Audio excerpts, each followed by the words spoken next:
About a month ago, my 24 male parents, 55 female, 57 male, announced they were divorcing.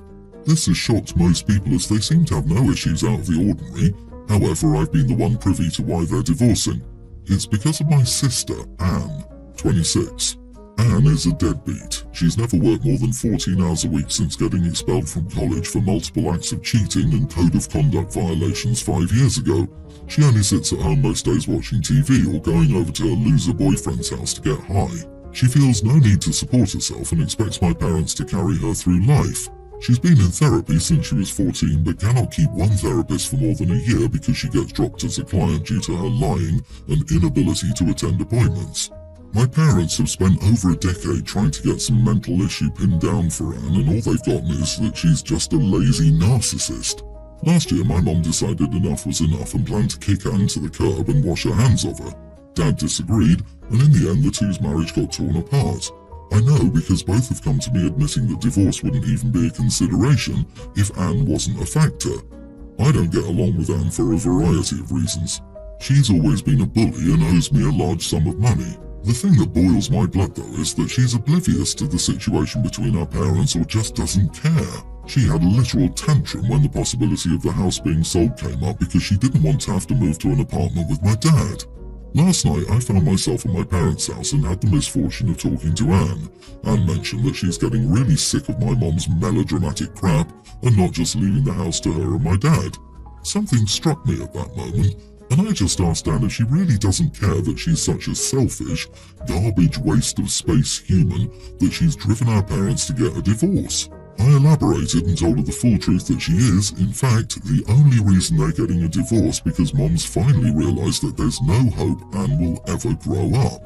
The crapstorm this caused was massive. Anne acted as if I sold her out to the Romans, and my parents argued between "she deserves to know" and "we told you that in confidence." Because Anne cannot keep her mouth shut either, the extended family has begun to hear too. I want to know before opinions start forming outside the inner circle if I'm the idiot here. Nope, not the idiot. It reminds me of the story of the Emperor's new clothes. Finally, someone told the truth. Daddy's girl needs to have a reality check. I'm sorry, but I doubt she's going to get her crap together, but she needed to hear it. Not everything is about her. Hopefully she can get her act together and be a contributing member of society, and your parents can get back together with some therapy. She's tried therapy and keeps getting dropped. Therapy isn't going to help unless you're willing to change and listen. Why keep wasting time and money to pay for therapy when she's not ready or willing to change? On top of her issues, her dad is another issue since he doesn't want to evict her and is enabling her behaviour by supporting her financially. I don't think therapy is going to work for those two. Correct, and let's be honest here, the sister isn't why they're getting divorced. It's the father's coddling and inability to hold her accountable while the mother has had enough. If Dad grew a pair and supported his wife, they probably wouldn't be divorcing. And good luck to Daddy for supporting her for the rest of his days. Sister is claiming to be the victim in all of this now and is attacking OP. Honestly, Mum might even go no contact.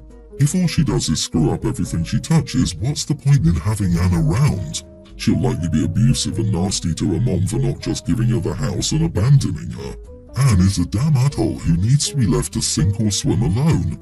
I'm sorry that your father is so sweet that he's volunteering for this. He and your sister have made their choices, and I would wash my hands of them. My dad fathered twin girls outside my mom and his marriage, which had a super hard effect on my mom as she always wanted to have another child but kept undergoing miscarriages after she had me. Ever since their birth to up until 2 years ago, I, nearly adult female, wasn't allowed any contact with my two younger sisters, and the only help my father ever gave to them was financial help. 2 years ago, my siblings' mother contacted my father and begged him to take them as she was no longer in a position to care for them due to becoming terminally ill. My father convinced my mom to allow him to take them in, which my mom allowed because she felt sympathetic toward them. They were tweens at the time, and ever since they came to live with us, family members from both my mom's and dad's sides keep making comments about how they look like an off-brand version of my name, or that I'm lucky that I'm blessed with my mom's genes. They're so disrespectful that they say this stuff in front of my sisters, which not only makes them feel bad but makes me extremely uncomfortable. Yesterday night we had a family get-together for a baby shower. During it, some of my family members, including my mom, was saying comments similar to those I mentioned before in earshot of my sisters, making them uncomfortable. I brought it up to my dad and all he did was shrug his shoulders and continue with the conversation he was having.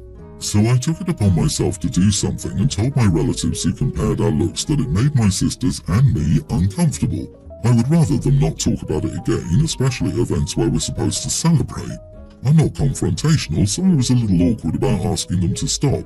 My relatives, especially my mom, didn't take well to it and accused me of choosing my sisters over my mom and speaking to her disrespectfully. They started to raise their voices, resulting in my grandma, dad's side, defending me and calling them all immature for insulting children. Everyone left early and the baby shower was ruined, which ended up being blamed on me. My mom is mad at me and has left to stay at her sister's place because she's upset. My dad apologized to my sisters and me for not addressing this issue early due to his guilt and discomfort. I feel horrible about the whole situation and feel like I could have waited for a better time to ask them to stop. Was I in the wrong here? Honey, you are not wrong and not the idiot. I just want to say my heart swelled. You phrased that so well. You handled it perfectly and did a good job. But damn, where do we start with the adults in this story? Your mom is a huge witch to your sisters, and she's doing it to hurt them on purpose. She still feels angry and hurt by what your father did, but instead of taking her anger on him, she's taking on two innocent children who lost their mother a few years ago. She's also probably wanting to drive a wedge between you and your sisters. She hoped all those compliments would make them resent you and you feel superior to them. She's being a manipulative idiot. Please continue defending your sisters from her abuse. They don't deserve this. They deserve love. She's hurt, and those two kids, while innocent, are a slap in the face reminder of the worst thing you did to her, and it absolutely eats at her. But she probably did her best to forgive him, or at least forget for her daughter's sake, and accepted the two children out of compassion and understanding of their innocence. But that doesn't mean she isn't hurt and confused. She probably feels like her daughter, the one she went through all of this emotional turmoil for, loves her half-sisters more than her. I wouldn't call her a huge witch, nor that she's necessarily doing it on purpose, but she is certainly messed up, and her family enabling the snarky remarks and playing sides really doesn't help her mental state. I feel if she were a witch, she would have just said no to twins moving in. And what about the dad, the one that fathered twin girls outside of the marriage? The one that could hear the insults and did nothing? The one that only now that his mother stepped in is now stepping up for all three daughters? What about the dad's abuse? He neglected his daughters. They're both awful. My sister-in-law, my husband's sister, gave birth to her son recently, and during her pregnancy she confided in me that her husband wanted to name their son after his late father. The idea isn't something sister-in-law was opposed to, but the name had a lot of negative associations with her, or to be more specific, one major negative association. She wanted to say yes to her husband for him, but she admitted that just hearing the name again made her go back to a very painful time in her life. That she was worried she hated the name too much to ever truly love it on her son after what happened. I encouraged her to be open with her husband and to not give in to the name just to please him because she didn't deserve to be traumatized every time someone used her son's name. She asked if it made her selfish, and I told her no. If her husband couldn't understand why it would be hard for her, it would make him selfish. That they could always think of some other way to honor his father, but that name would always hold bad memories for her. We talked a lot about it for close to a month, and she told me that she told her husband no to the name, that he was hurt, but they were giving their son a different name. After their son was born, sister-in-law's husband learned we'd talked, and that I told her not to use the name to please him when it would come at her expense.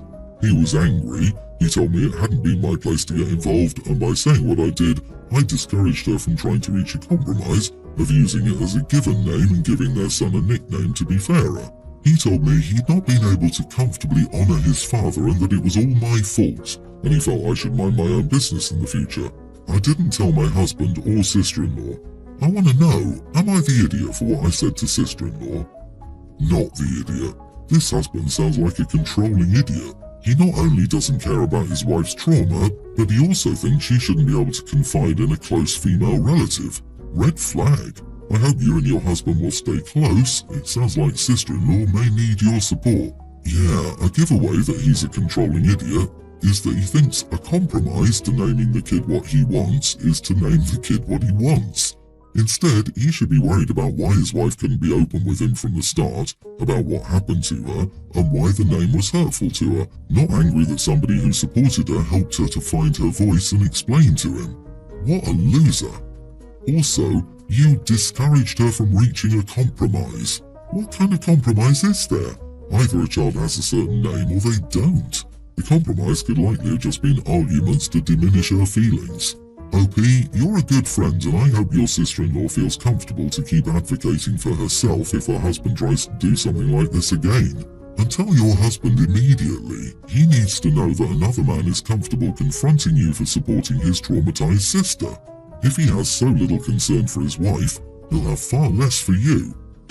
For as long as I've known my wife, her brother, we'll call him Frank, has had mental health issues.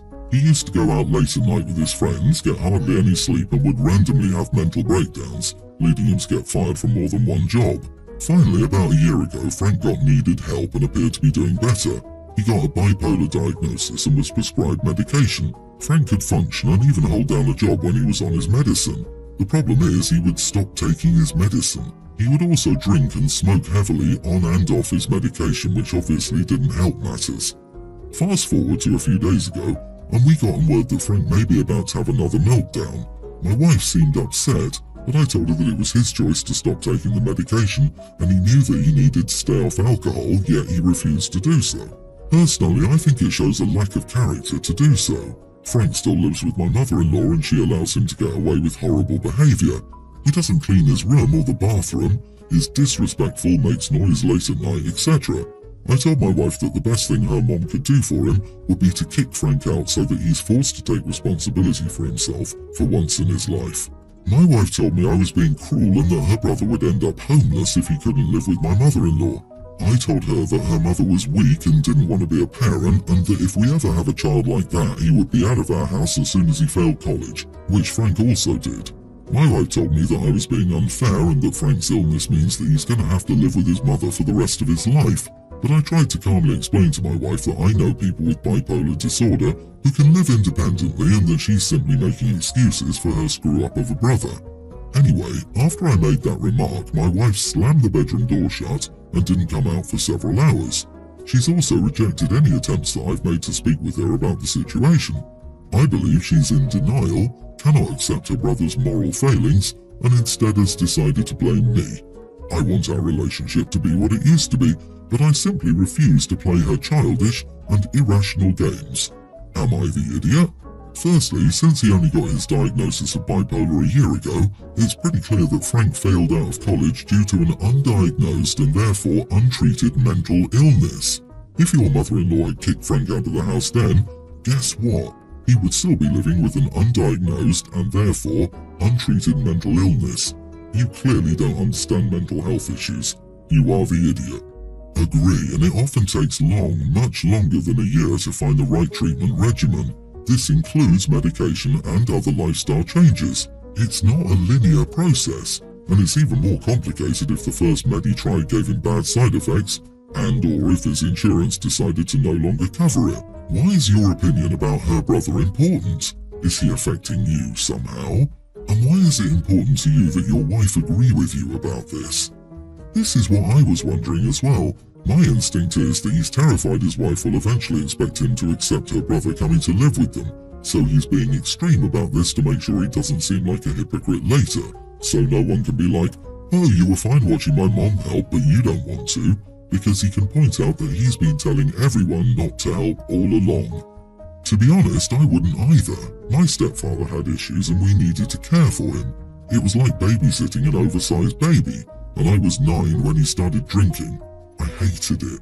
Now imagine being responsible for a full-grown adult indefinitely that won't do anything for themselves.